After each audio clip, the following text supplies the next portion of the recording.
Brahmanandam param sukhadam kevalam jnana murtim dvandvatitam gagana sadrisham tattvamasya laksham ekam nityam vimalamachalam sarvadhi sakshi bhutam bhavatitam trigunarahitam sadgurum tam namami. Om. Adorations to Sadguru, who is Brahman, the giver of supreme bliss, embodiment of pure consciousness, one without a second, vast as the ether, infinite, eternal, beyond the three gunas and their modifications, the supreme preceptor. Yoga Vasistha Upsamprakarana, sections 71. And profound insight is being given into the highest goal for every soul.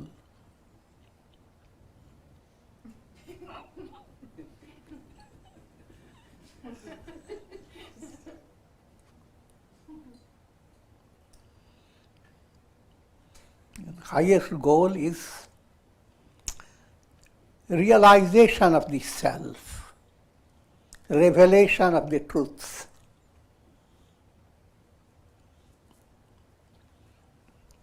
Your mind has to deal with what is the truth.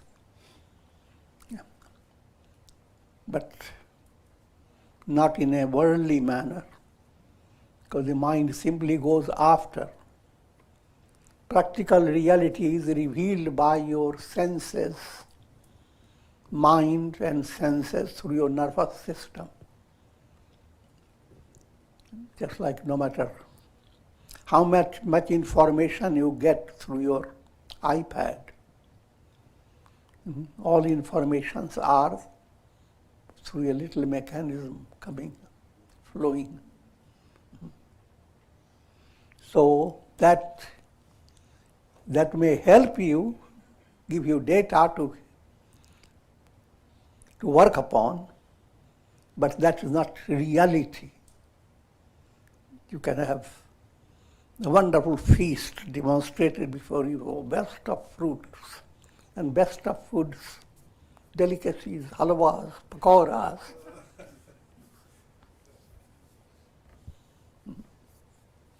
And best of peacocks dancing along with it. But nothing of that has any reality. So exactly the same status is there within human nervous system. Only your mind has to develop a profounder way of looking at yourself. So can you secure perfection, perfect happiness through your nervous system, through your body?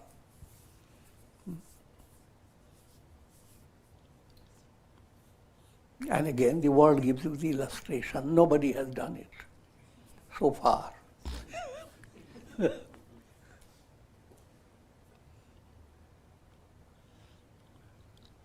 So then, what is the reality? Who am I? That I, different from your body, mind, senses, intellect, ego, that I is pure awareness, Chaitanya. In order to reach that, 7 steps of wisdom for those who have become sincerely involved in this project. They are aspirants, and they are not in great quantity or great numbers. Naranam sahasreshu, among thousands of people, some become really interested in following a spiritual path. Among thousands who follow, some come to a higher state. So very rare people become qualified. So all are not qualified. But that doesn't mean no matter whether you are qualified or not, your reality is the same. So you have no other choice but be qualified.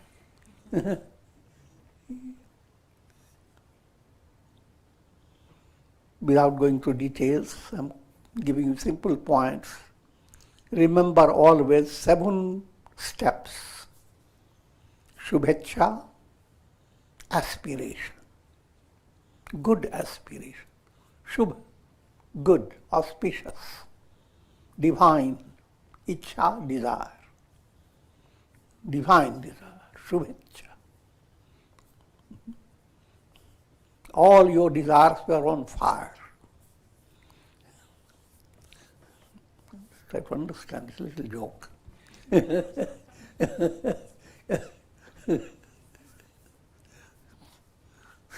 Desires that don't secure anything stable, that's what I humorously call it, on fire.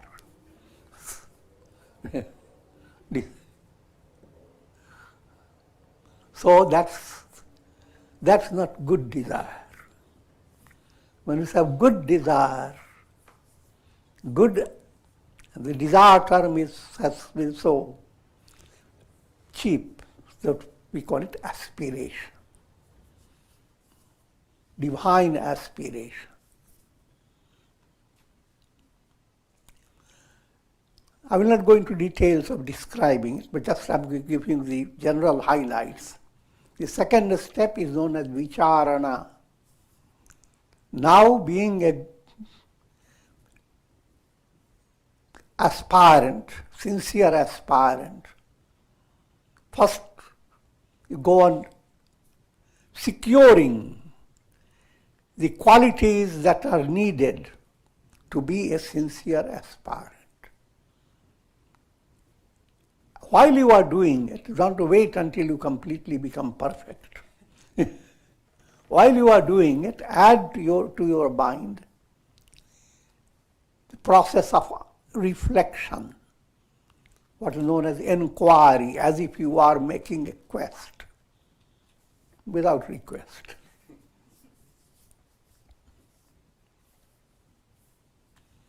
It's a process of understanding for which you don't turn to others unless their others are sources of satsanga. And of course, you must be helped by scriptures and your satsanga, your sadhana, all that will secure your possibility of inquiring into who am I? And that's known as vicharana.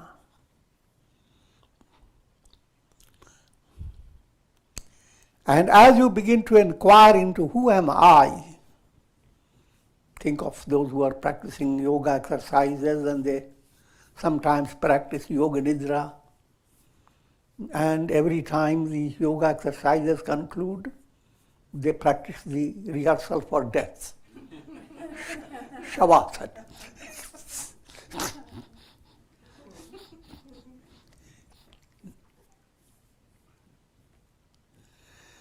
Your mind can handle all that when you do exercises. In spite of all your troubles and etc., you allow yourself to relax and allow your mind to be guided by the leader or by your own art of understanding of yoga nidra.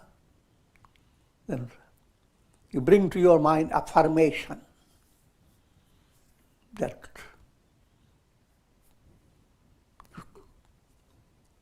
I am Om, I'm body, but then the body is a part of the whole universe.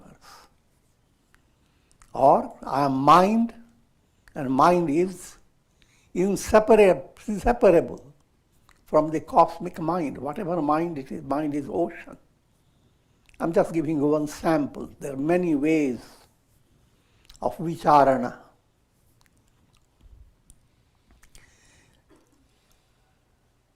The basic point, your vicharana does not hold on, your mind is not gripped by the idea I am the body.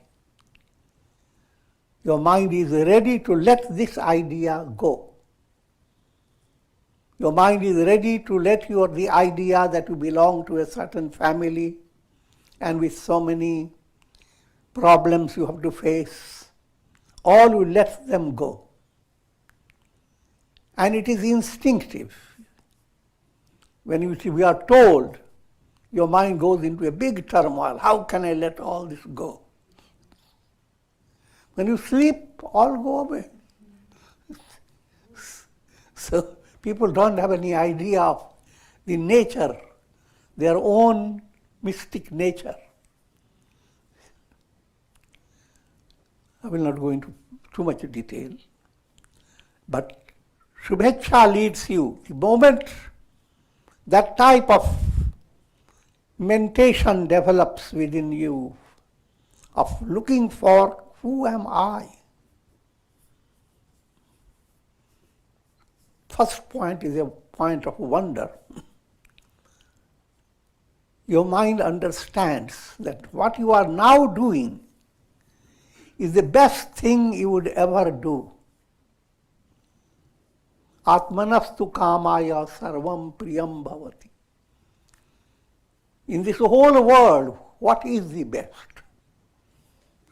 Himalayas, Kalasha mountain, pole star, none of this. You are the best. Because you are the one experiencing all this. Pole star doesn't know what it is. The whole world around you have no meaning unless it connects to your awareness. And what is that awareness? That awareness, the I am, the real I am, is the source of all love. Everything in the world you love is just a little ray, a little reflection of that. And no matter how many reflections you catch, you have caught nothing. Until you catch, who am I? So that movement allows you to come to Tanu Manasi state. Scriptures have used very simple allegorical terms. Sthula Manasi, mind that is obese.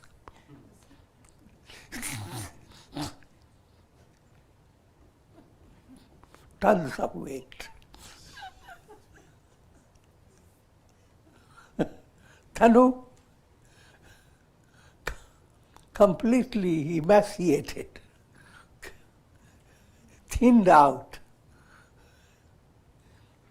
very close to a skeleton.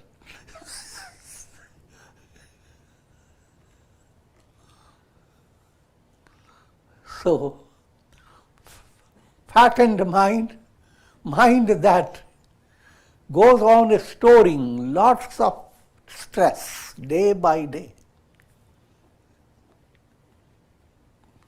life after life, goes on storing. But in all this storage, nothing is real, nothing is substantial. So that is the obese mind's predicament. But when mind begins to reduce its weight, now firstly you feel a fervor. Your mind can jump around, bounce.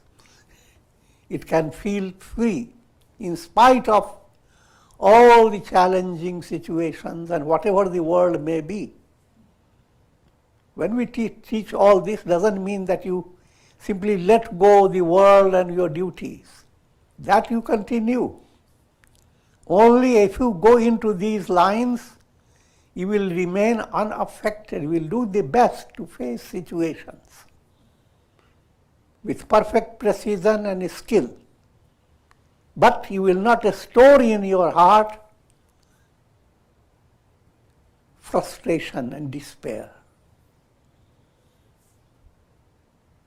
So coming back, I've told you about Shubhecha, Vicharana, Tanumanasi. More precise definition of Tanumanasi is Raga Dvesha become attenuated. Mind gets fattened by like and dislike. If you become little spiritually sensitive, you don't listen to the whims of your mind. Suddenly something is there, the mind, oh, I like it. No.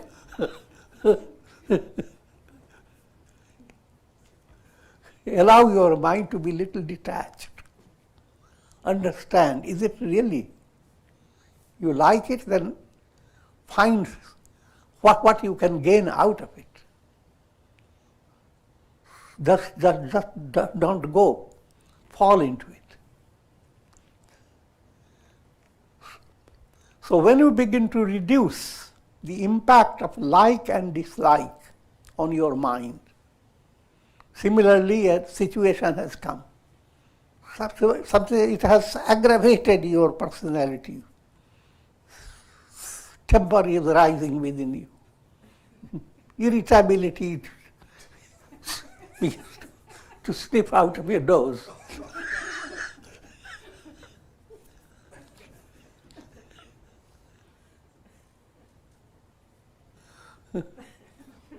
Have a little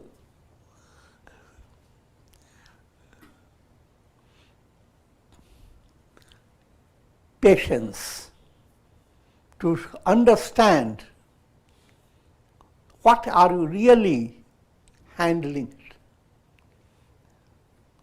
Understand it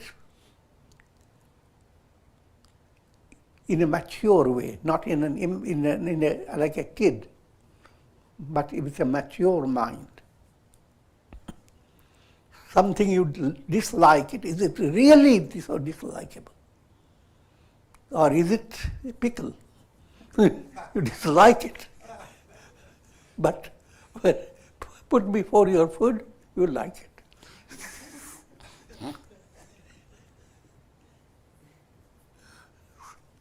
So mature mind understands things that you don't like, they can surprise you. Things that you like, they also can surprise you. So your mind should not become completely swaying to like or dislike. In practice, choose certain time durations where you can do your mantra, your japa, and little bit of affirmation type of state of mind, where you let go all the worldly problems that your mind is crowded with. And understand no matter how things are in the world, one thing is ever the same. I am. The source within you is ever the same.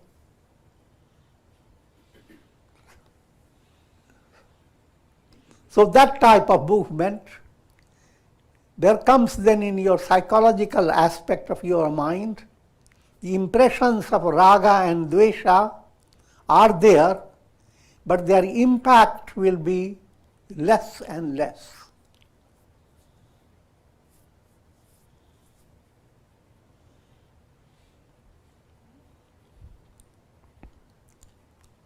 And in spiritual terms, your raga gradually turns into vairagya. Your dvesha turns into viveka.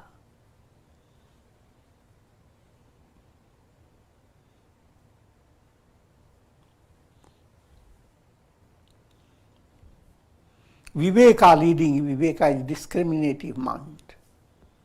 mind that's as if allowed a window to come, spiritual light to come into it. That viveka develops. Now you realize everything is likable.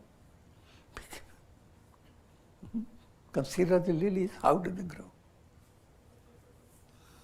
There are so many wonderful things that you can like, and you don't have to choose.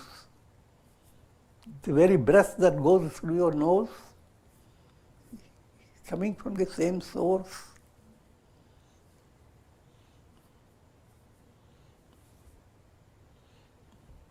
So, raga and dvesha turn into vairagya and viveka.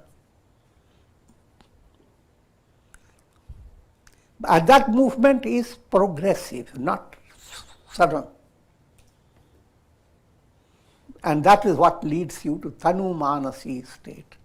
Now you can enjoy losing all the fatness of your body. No matter how your body is, you never realize your mind is so heavy that even 1,000 elephants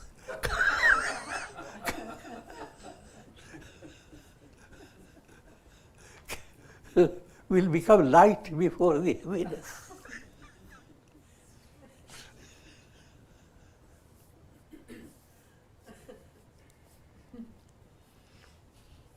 Now you are coming into, if once the mind begins to taste the joy that is neither by the like nor by dislike, but ever present reality, the joy of calmness, stillness. Stillness is a mystic melody. No matter how you are, melodious things catch your mind unwittingly. You are unwittingly caught by the melody. In the same way, as you begin to succeed in tanu manasi, now your mind enjoys that process leading to sattva-apatti. All that rubbish that you have gathered on the basis of your ego, the very egoism that gathers all that is moving away. It's called self-effacement. And whatever ego you have doesn't assert itself as the reality. It becomes like a transparent stick before your eyes. You use your ego in your language. I did it. I am great. You can use all that. There's no harm in that. As long as what you understand by that I, that's what counts.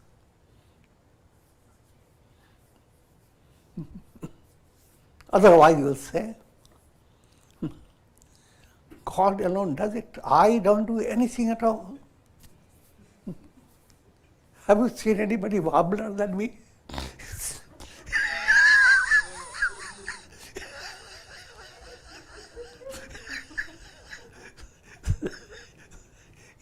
In spite of so many wonderful words, you are holding on to your ego.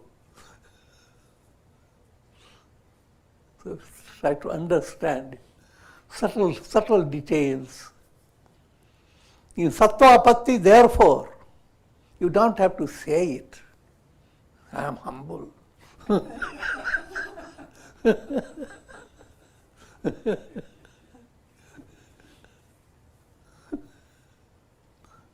It is spontaneous.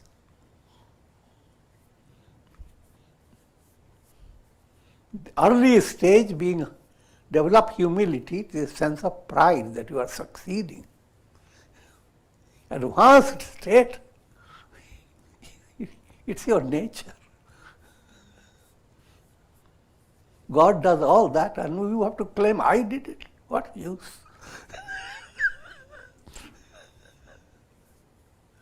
So sattva-patti state, if it is secured, you have become liberated.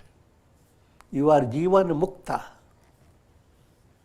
But throughout all these stages, you are also inspiring others. So in any stage, even from the beginning, Shubhecha, as you are enriching yourself, you inspire people. Share your knowledge with others, even in the very first step. By sharing, you are enriching. The whole process is not a selfish movement. And that again is instinctive in humanity, human values. You may have suffered from a certain disease terribly for a long time, and then you have found certain remedy, and remedy has worked like magic. The moment you come to that state, you immediately like to share it with your friends and others.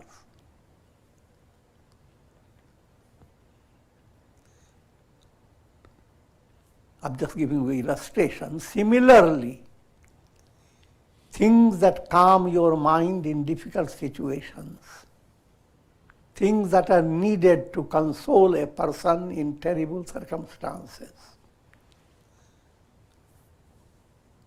all those insights and the way you have handled, if you share it, you will be handling it better within yourself. That movement, if you are artist and you create a lot of paintings, but don't show to anybody, your artistry is going to be stupid.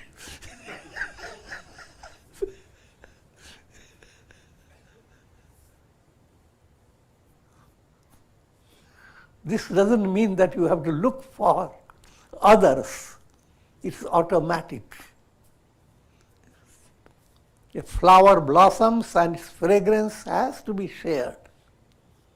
But in the beginning, the more your mind goes into that direction of having a loving heart that is ready, always ready to help people to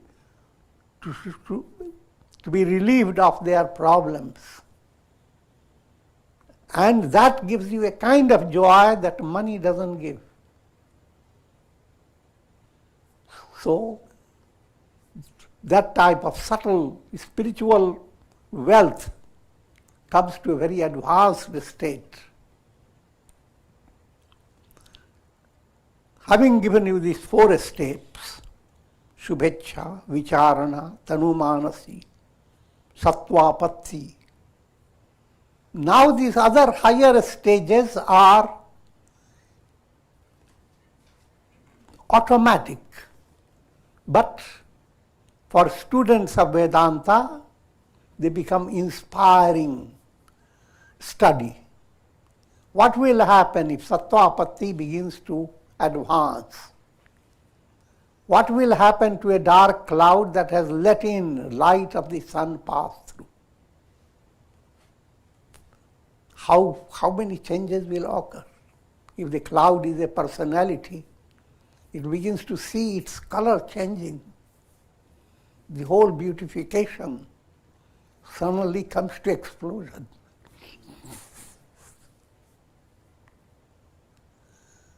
And it allows itself to be effaced more and more. That state,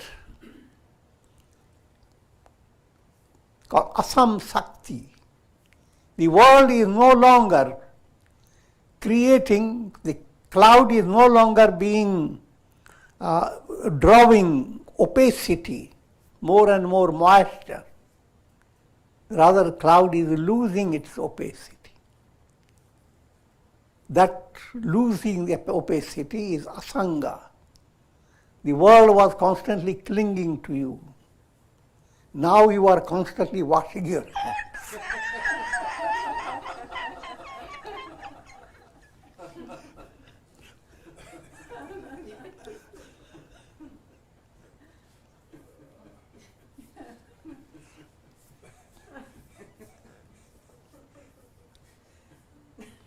or handling things in such a way, spiritually speaking, developing surrender to God. So when you have that Godward understanding, whatever things you do is just like you are doing, peeling bananas and some sticky things with oily hand. With devotion in your personality, you have possessed oily hands. Modern technology, with so much immune solution in your hand.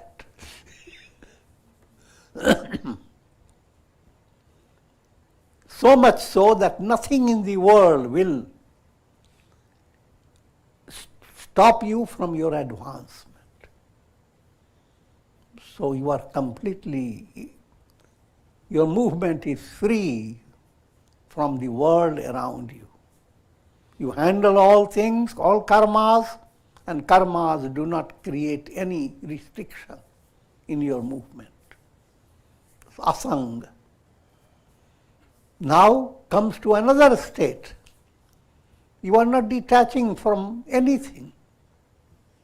First understand you are dreaming, and you come to realize your dream is false. Now you are in a state of detachment, even though things happen in your dream, but psychologically you are deep down. It's a fun sport, leela. But then comes a time when you begin to wake up. The entire dream begins to simply vanish. And you realize that all through your dream you were lying nicely on your bed. That's called padartha bhavana. All that you have in your dream, nothing of it has any reality. But that's an illustration. Similarly, all you are experiencing through your conditioned mind that is operating through your mechanism of brain and nervous system, all that you have is like a dream, like Maya, magical show. And therefore, all being false, you are in perpetual, deep, deep, deep sleep.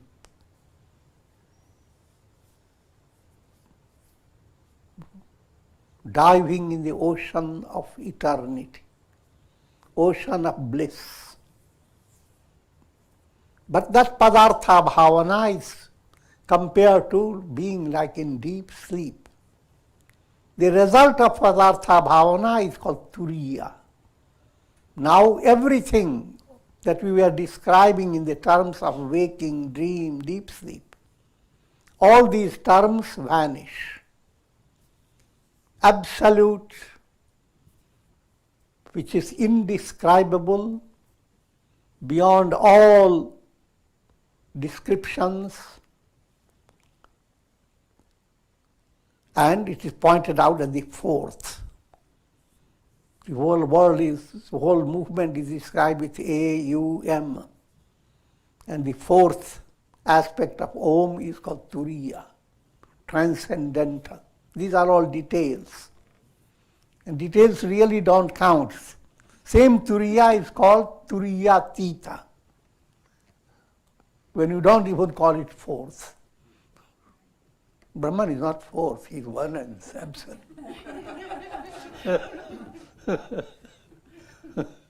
The question of third, fourth doesn't arise. When you come to that state, is Turiyatita. But up to Turiya, you have the 7 steps. Shubhecha, Vicharana, Tanumanasi, Sattvapatti, Asamsakti, Padartha Bhavana, and Turiya. Keeping that in view, now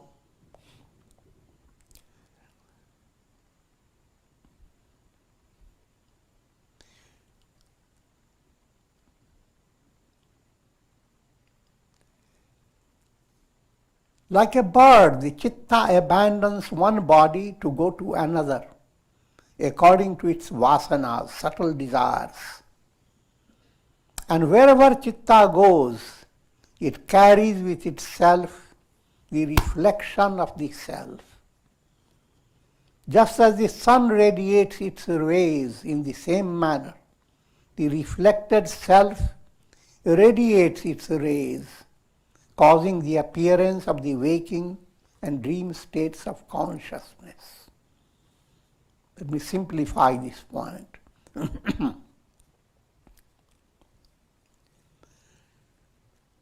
What Yoga Vasistha is leading you to understand, that all this world you are experiencing is in and through your chitta.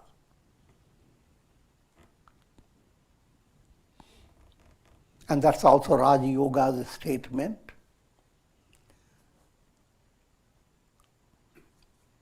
Bondage and liberation. Man eva manushyanam karanam bandha mokshayo. Mind is the cause of bondage and release.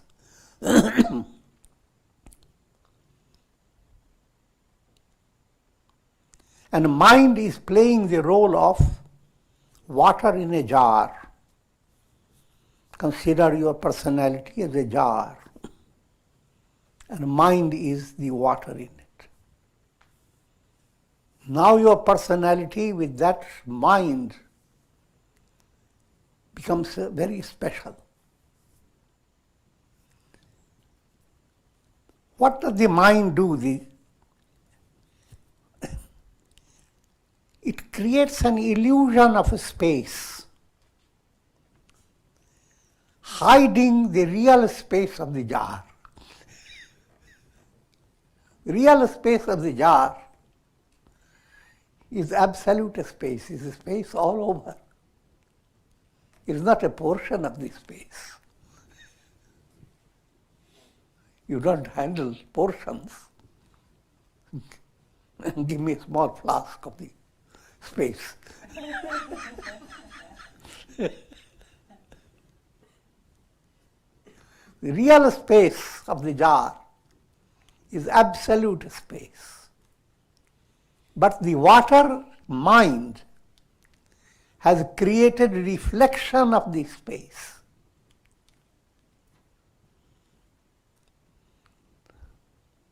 And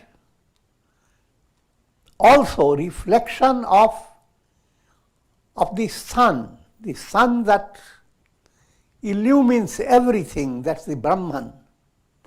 That Brahman is reflecting through this space, reflected space, reflected Brahman, along with reflected space. That now Brahman is playing the role of Jiva.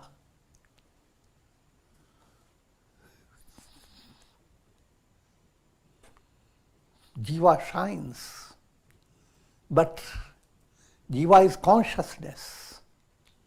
But see the difference between, reflected sun shines, but it's a vast difference between the real sun and the reflected sun.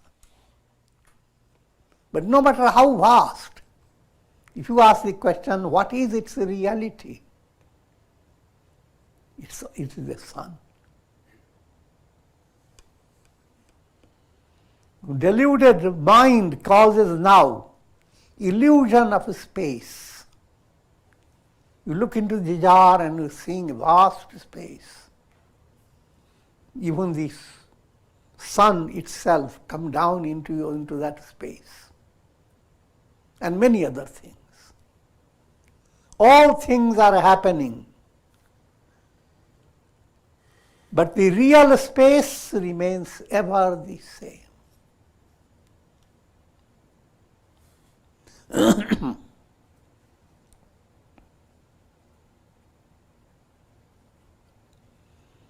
Men endowed with pure intellect assert that this creation is sustained by ignorance, dullness, put it more in a technical way, mala, vikshepa and avarana, three obstacles you have to overcome to recognize the reflected self in the jar is nothing but the absolute self, Brahman. And all the time you are supported by that absolute self. The reflected self is nothing but the sun reflecting. And where you are, the ether of the jar. And the jar ether is same as the cosmic, the absolute, whatever ether you call it. So with all the support, you built up a false personality and you have a false support, all created by the mental process.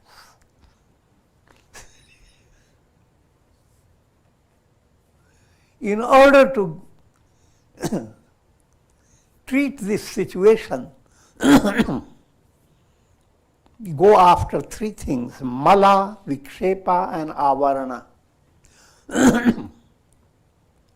Mala, anger, greed, hate, all that allows your mind to constantly be trapped by raga and dvesha.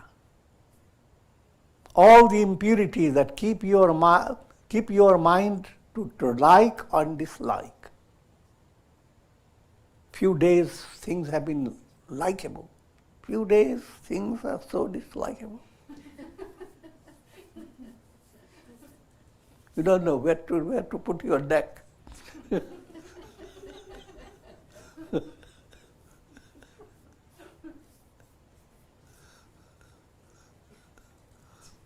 And behind all that, absolute reality, pure consciousness is untouched. But let your mind get this type of a little sneak experience, sneak instruction that you are pure Akasha. You are Chidakash, not Chittakash. Chittakash is sustaining all your illusions. And in itself it is illusory. The reality behind your Chittakash is Chidakash, which is just pure awareness. So beware of Chittakash and all it creates. So coming back to just to point out the point, impurities of the mind, you deal with karma yoga. No matter how things are, plan your life to follow certain precision day by day. Don't let your opportunity of life just be wasted. All types of opportunities come to you in divine plan.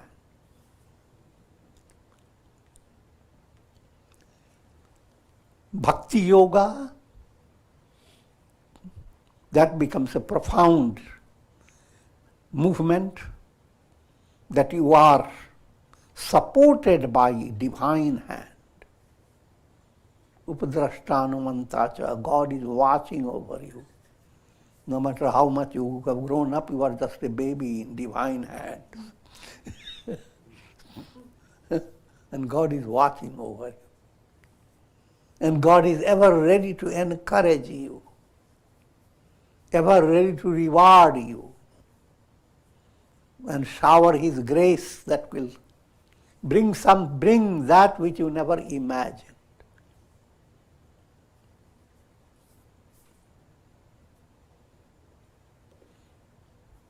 And dhyana yoga, allowing your mind to practice concentration, meditation and samadhi. Just like your body needs exercise, your mind needs exercise.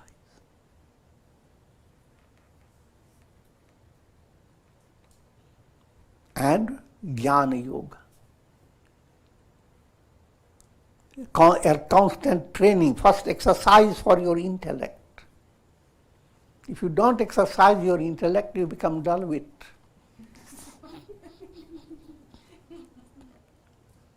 But you exercising the intellect has two stages.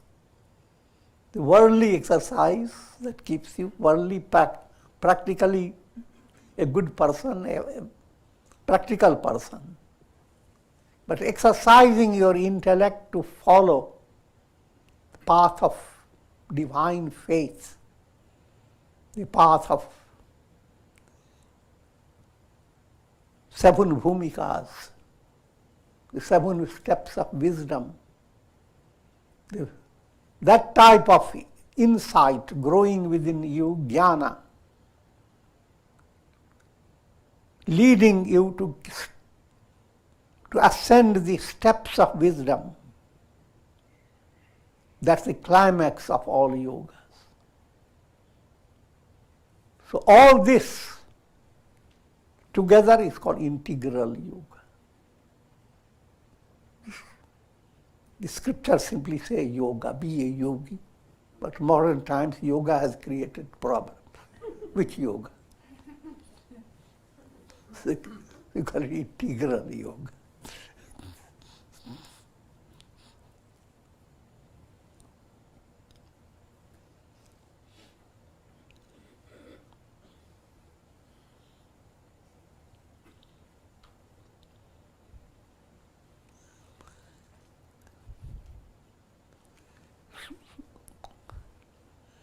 Three obstacles are removed by all this practice. Mala, gross impurities. Vikshepa, distractions of the mind. Countless desires that keep your mind distracted. And avarana, the veil of ignorance.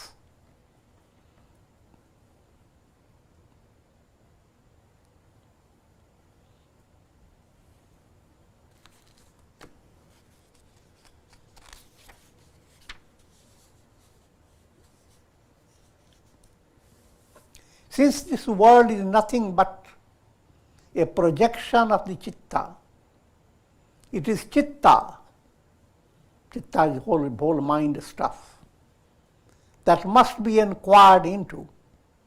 It is the chitta that is called by different names, such as jiva, individual soul. This is not to be taken literally, this is an allegorical writing. If chitta was not there, the idea of individuality will not arise. So when you think of individual soul, who is responsible behind it? Chitta. Antahakarana, which is same chitta in 4 aspects. Antahakarana means internal instruments. Mind, intellect, ego, unconscious.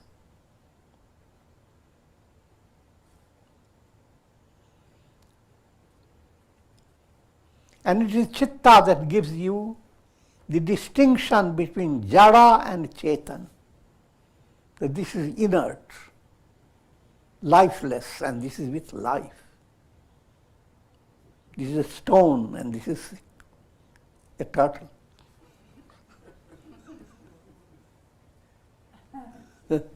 Not self. More details will follow tomorrow. Om Trayambakam Yajamahe Sugandhim Pushtivardanam Urvarkum Bandhanat Mrityor Mukshiyama Mritat Om Sarve Bhavantu Sukhina Sarve Santu Niramaya Sarve Bhadrani Pashyantu Ma Kashchid Dukha Bhag Bhavet Om Shanti Shanti Shanti.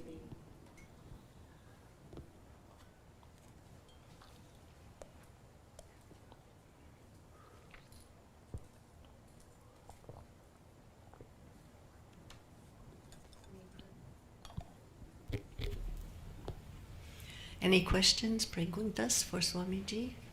Raise your hand. Preguntas.